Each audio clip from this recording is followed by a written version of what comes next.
সাইয়েদনা আমর ইবনে al-As রাদিয়াল্লাহু তাআলা আনহুকে পাঠিয়েছেন মিশরে। মিশরে একটা দৌড় প্রতিযোগিতা হতো।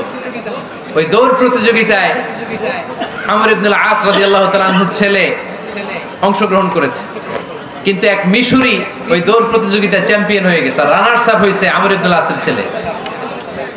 এবার মিশরি ফার্স্ট আর গভর্নরের ছেলে সেকেন্ড। রাগের চোটে আমর ইবনে আল-আসের ছেলে ওই মিশরির মাথার মধ্যে একটা বাড়ি মেরেছে। মিশরি বলে, আমার মারলা কেন? তুমি খেলায় পারো না, আমার মারলা কেন? কয় আনা ইবনুল আকরামিন, আমি গভর্নরের পোলা, আমি যা বলবো এটাই হবে, আমার উপরে কথা নাই। মিশরি ওইখানে আর ঝগড়া বাঁধায় নাই, মনে দুঃখ নিয়ে মদিনায় চলে আসলেন। এসে বললেন, আমিরুল মুমিনিন, আপনি আমর ইবনে আল-আস রাদিয়াল্লাহু তাআলা আনহুকে মিশরের গভর্নর বানিয়ে পাঠিয়েছেন। একটা প্রতিযোগিতায় আমি চ্যাম্পিয়ন হয়েছি, ওনার ছেলে হয়েছে রানার আপ। কেন সে চ্যাম্পিয়ন হতে পারে নাই? এই কারণে আমার মাথায় লাঠি দিয়ে 3টা বাড়ি মেরেছে। বিচারটা দিছে কার দরবারে? কথা বুঝেন নাই বোধহয়?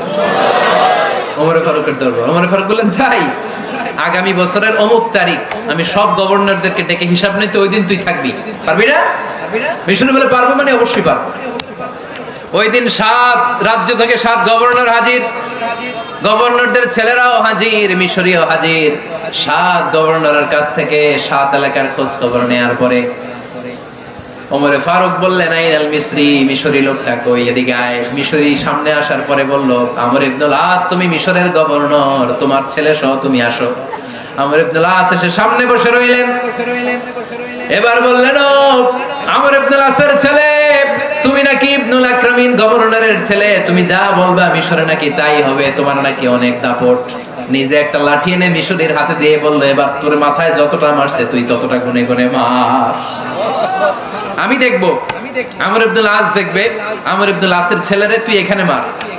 সে বলতেছে, থাক, আপনি বলছেন এতেই যথেষ্ট, মারা লাগবে না, আমি মাফ করে দিলাম। ওমর ফারুক বলল, খবরদার, মার, মার ওর মাথার মধ্যে। মিশরি ওমর ফারুকের ধমক শুনে ভয়ে ভয়ে 3টা বাড়ি মারলো। এই বাড়ি মারা দেখেও ওমর ফারুকের হৃদয় ঠান্ডা হয় নাই। লজ্জায় আমর ইবনে আল-আস, বয়স হয়ে গিয়েছে, সাহাবা, মাথা তখন টাক, মাথায় চুল নাই, লজ্জায় মাথাটা হেট হয়ে মাথাটা নিচু করে রেখেছে। এবার রাগের চোটে ওমর ফারুক বললেন, এবার আমর ইবনে আল-আসের টাক মাথার মধ্যে একটা মার, মার। কেন ছেলেকে শিক্ষা দিতে পারে নাই? ইয়া আমর ইবনে আল-আস, মাতা জাআলতুমুন নাস আবিদা, তোমরা কখন মিশরীদেরকে নিজেদের দাস বানায় নিলা? ওয়াকাদ ওয়ালাদাতুহুম উম্মুহুম আহরারা, আর ওদের মায়েরা তো ওদেরকে স্বাধীন সন্তান হিসেবে প্রসব করেছে। মানুষদের উপর ক্ষমতাগিরি করার জন্য গভর্নর পাঠাই নাই।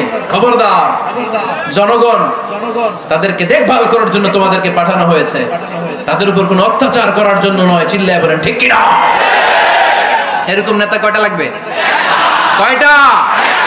ওই নেতার নাম কি? ওমর।